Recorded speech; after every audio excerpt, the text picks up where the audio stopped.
spicy and sour fried bitter gourd dunked in a rich gravy. Who doesn't love this combo?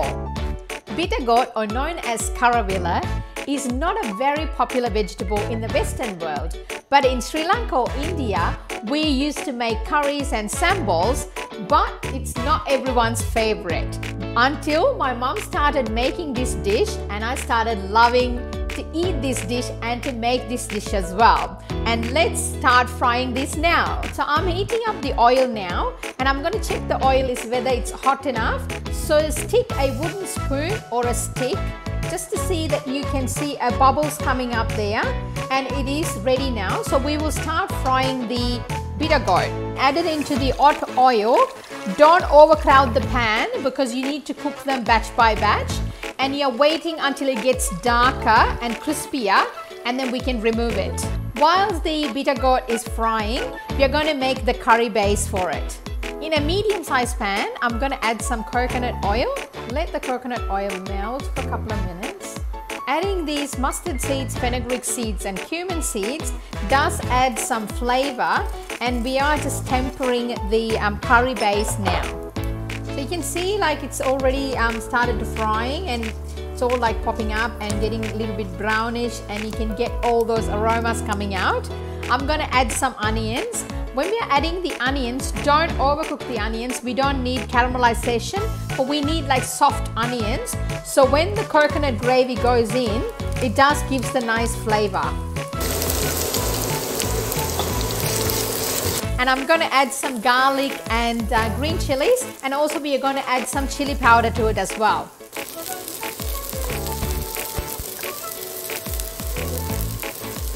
And the pot is already like, you know, giving us lots of nice smell. And I'm going to add some more ingredients, which is curry leaves and pandan leaves, which is very unique to Sri Lankan cooking. So why not add that as well to our curry? Now we are going to add all the powdered form, the curry powders and rasamusu and things like that to enhance the flavor for this curry. So first I'm going to add some chili powder, and I've got Sri Lankan unroasted curry powder, where you can use the roasted curry powder as well. I want to keep it like a bit more milder flavor. And a little bit of turmeric and some pepper. And mix everything together.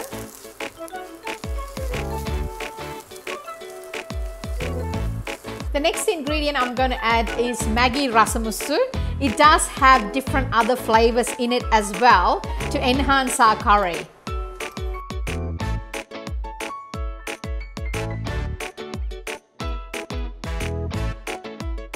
Now all the spices are getting toasted in the pan. You can smell all those aromas. And what I'm going to do is I'm going to add tomatoes and a little bit of tamarind water. I don't want to add the tomatoes earlier on because I don't want to break the tomatoes into too much, but it's added at the end of the process. So I'm going to add those in now, and then I'm going to season with a little bit of salt, and then we can add the coconut milk. I'm adding the tomatoes now. So add the tomatoes and they break in, and just add a little bit of water there as well, and a couple of teaspoons full of tamarind water.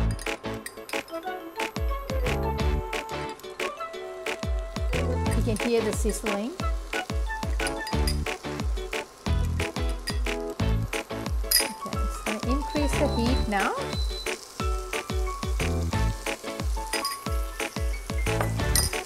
And mix everything together. Add a little bit of salt.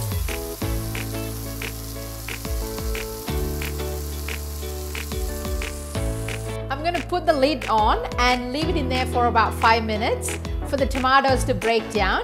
Then we can add the Maggi coconut milk. So I'm using 1.5 cup of water, slightly warm, and I'm going to use Maggi coconut milk, the powdered form. 2 tablespoons of coconut powder.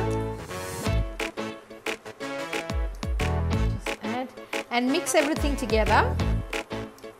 I've got the coconut milk already mixed. I'm going to add that to the curry base, and let's add the coconut milk.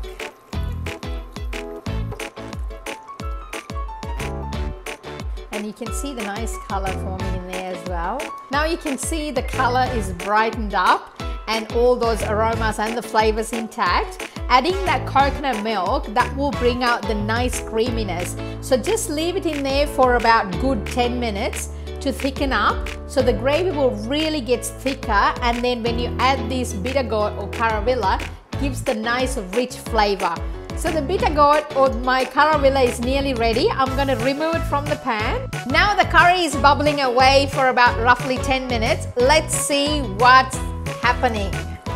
So the curry looks really thick and gravy like really thickened up, rich, and that's sort of a consistency that we need before we add the bitter gourd. So I will just taste it and see how it tastes like, and if you need to add any salt, this is the stage that you add any flavors.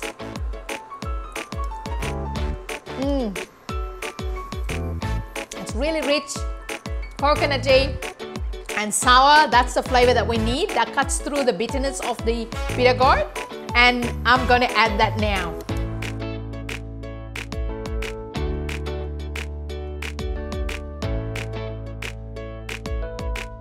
Now that I've added the bitter gourd, it looks really good. But take it off from the heat, but leave it in there for about 5 to 10 minutes before serving. We want that bitter gourd to absorb all the flavors and become really moist in that gravy and bring out those flavors really well. And then we are ready to serve with rice and some other curries. I have served this bitter gourd curry with some rice. I'm using the sudu kakulu, which is very unique to Sri Lanka, and I've got a little bit of coconut sambal and some papadums, and I'm going to taste it and see how it tastes like. You can already see the gravy is like really thick, this sort of consistency that we require. We're just replicating kind of like a meat curry, and this is like a really good vegan combination as well.